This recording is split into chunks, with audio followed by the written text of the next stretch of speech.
Reauthorizing the Violence Against Women Act, or VAWA, might seem like a done deal for Congress, but new concerns over gun rights could stand in the way. The National Rifle Association isn't supporting the latest version of the law because of a new provision that would close the so-called boyfriend loophole. A man beats his wife. He will be convicted of domestic violence. A boyfriend beats his girlfriend. It'll be battery maybe. And that's it.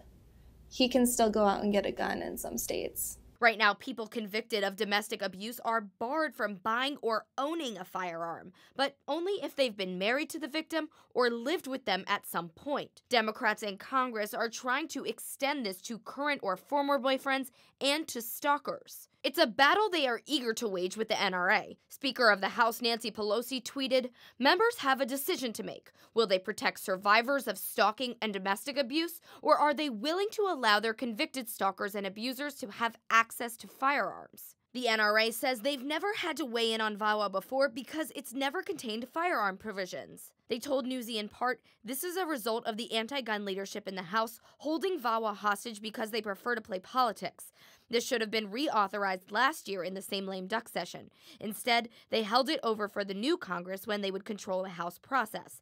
It's ironic the party that claims to be the party of the woman is responsible for holding up the reauthorization of this bill. The Violence Against Women Act lapsed during the government shutdown in February. Its reauthorization comes at a time when Democrats and even some Republicans are open to gun reform. The Democratic-led House has already passed multiple pieces of legislation, and the Republican-controlled Senate just held a hearing on extreme risk protection orders, which, in part, would allow the temporary removal of guns from domestic violence situations. A gun in the household is putting them at a much greater risk of being killed. Deanna McCool works for Safe House in Henderson, Nevada. It's her job to help domestic violence survivors handle their situation and ultimately leave their abuser. She says these problems are not rare.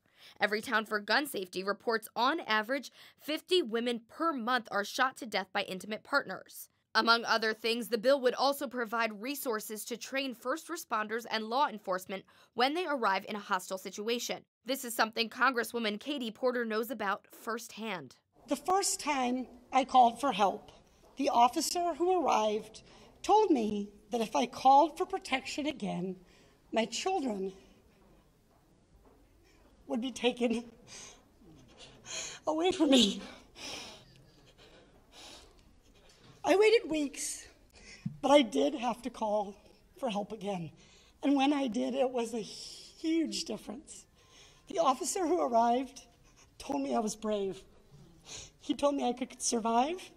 He told me he would help me. The original 1994 law, drafted by then-Senator Joe Biden, was passed by a bipartisan majority, but it's become more of a partisan issue in the 2 times it's been reauthorized, and parts of it were struck down by the Supreme Court. Voting on the reauthorization is scheduled for later this week.